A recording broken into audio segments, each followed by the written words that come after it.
सास बहू का झगड़ा। एक गांव में सुजाता और सूरम्मा नाम के सास बहू रहते थे। वो दोनों हमेशा किसी न किसी बात पर झगड़ते ही रहते थे। इस तरह एक दिन सुबह सूरम्मा हॉल में बैठकर खांस रही थी।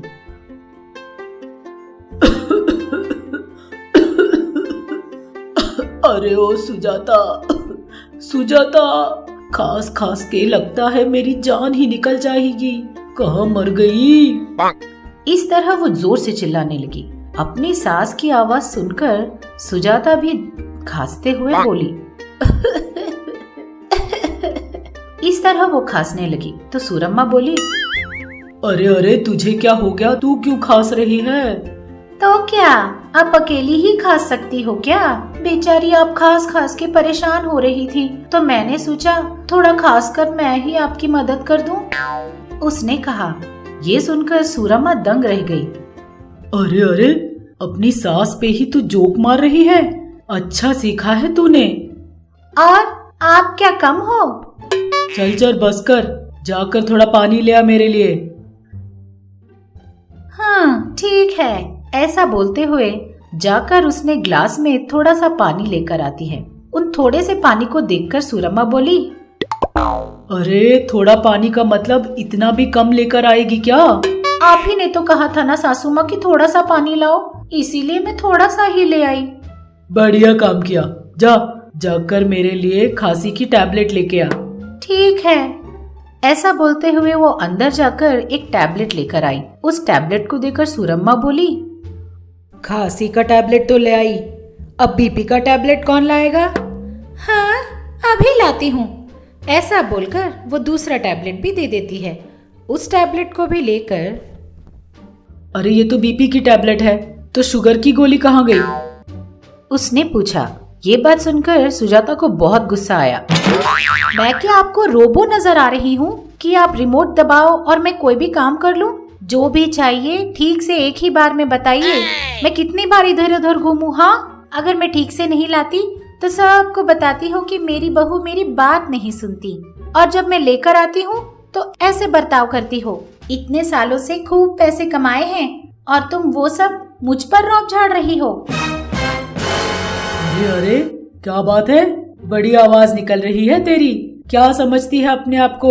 तू चिल्लाएगी तो चीखें निकलती होगी, लेकिन मैं चिल्लाने लगूं ना तो आंधी आ जाएगी, आंधी।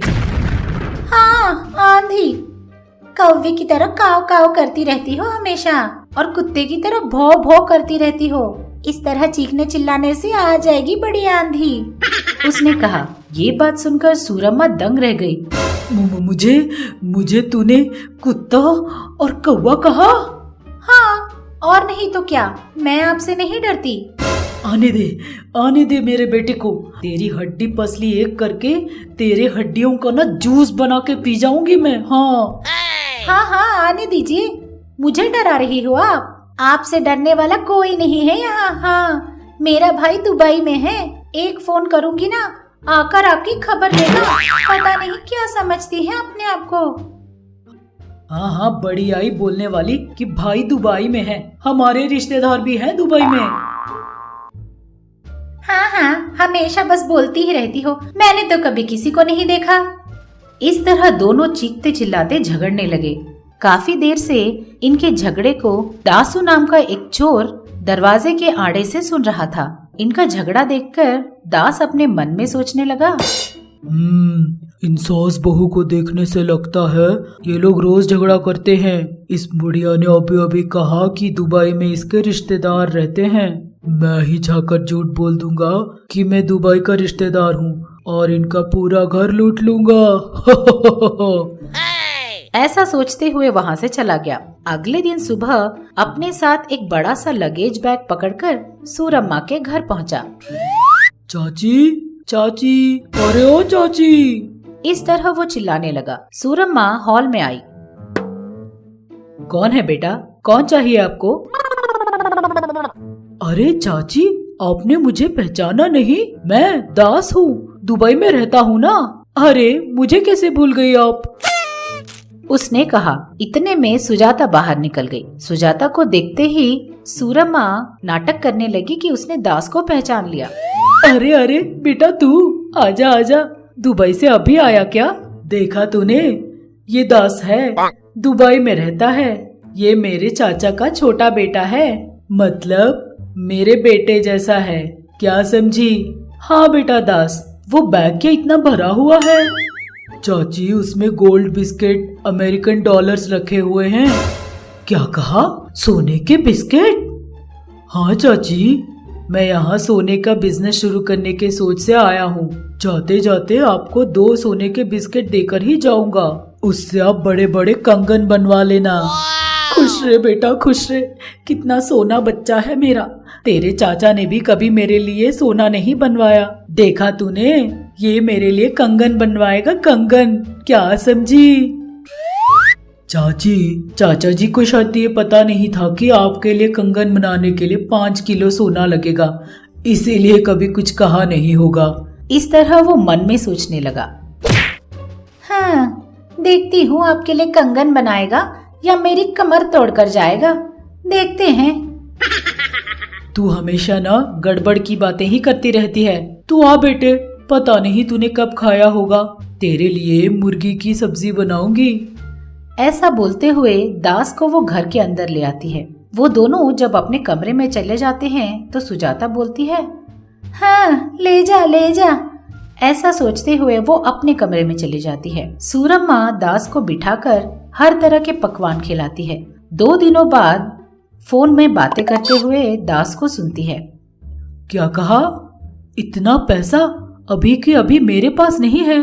पूछ उससे कि वो डॉलर में पैसे लेगा या नहीं। क्या इंडियन करेंसी चाहिए? अब मैं क्या करूं? ऐसा सोचते हुए वो सोच में पड़ गया। ये देखकर सूरम्मा बोली, क्या हुआ दास, क्या बात है?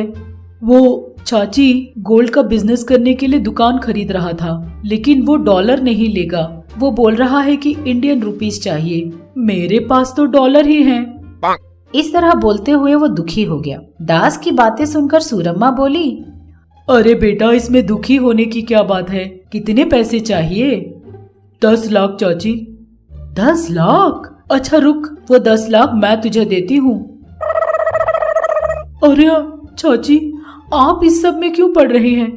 अरे बेटा, इसमें क्या है, पैसे उधार में ले ले, जब तेरी दुकान सक्सेस हो जाएगी तब मुझे वापस कर देना। ऐसा बोलते हुए वो अंदर जाकर 10 लाख रुपए लेकर आती है। उन पैसों को लेकर दास बोला, ठीक है चाची, मैं जाकर ये पैसे भर कर आता हूँ। हाँ हाँ, जा बेटा जा। ऐसा बोलकर दास को वो घर से भेजती है। दास पैसे लेकर वहाँ से बाहर निकल जाता है। उसके जाते ही सुजाता सूरम्मा के पास आती है। सुजाता को देखते ही सूरम्मा बोली, देखा तूने, गोल्ड बिजनेस करने वाला है ये। हाँ। ऐसा बोलते हुए बड़े गर्व से हंसते हुए घर के अंदर चली जाती है। घर के अंदर जाते ही दास का सूटकेस देखती है। उसने कहा था सोने के बिस्किट और डॉलर हैं इस सूटकेस में, एक बार देख लेती हूँ। ऐसा सोचते हुए वो उस सूटकेस को ओपन करके देखती है, लेकिन उसमें कुछ भी नहीं होता। अरे अरे अरे, हम लुट गए, बर्बाद हो गए। इस तरह वो जोर से चिल्लाने लगी। उसकी चीखें सुनकर सुजाता दौड़ते हुए आई। क्या हुआ सासू माँ? अरे बहू रानी, वो दास एक धोखेबाज निकला। उसने मुझे चूना लगा दिया और मेरा सारा पैसा लेकर चला गया। ऐसा बोलकर वो रोने लगी। ये देखकर सुजाता मुस्कुराने लगी। मुझे तो ये पहले ही पता था, वो एक बड़ा सा चोर है। आपने ही, जैसे ही उसने आपको चाची कहा, सारे पैसे लाकर उसके हाथ में रख दिए। तुझे कैसे पता कि वो चोर था? 1 महीने पहले उसने मेरा पर्स चोरी कर लिया था सासू माँ। वो जैसे ही अंदर आया, मैंने उसे पहचान लिया कि वो एक चोर है। तो फिर तूने तभी क्यों नहीं बताया मुझे? मैंने सोचा कि सिर्फ मेरे ही पैसे क्यों जाएं, आपके पैसे भी चोरी होंगे तो हम दोनों इक्वल हो जाएंगे ना, इसीलिए कुछ नहीं कहा, उसने कहा। ये सुनकर सूरम्मा अचंभित रह गई। आप सबको प्रणाम, मैं आप सबकी मनपसंद सास हूँ। हाय, और मैं आप सबकी चहेती बहू हूँ। अब से आप लोगों का मन बहलाने के लिए और आप लोगों को खुश करने के लिए हम महा टीवी के साथ आप लोगों से मिलने आ रहे हैं। तो अब देर किस बात की, अभी हमारे चैनल को सब्सक्राइब कीजिए। नोटिफिकेशन के लिए घंटी बजाना ना भूलिए। आपको सास पसंद है या बहू पसंद है, कमेंट्स में जरूर लिखिए। देखते रहिएगा महा टीवी।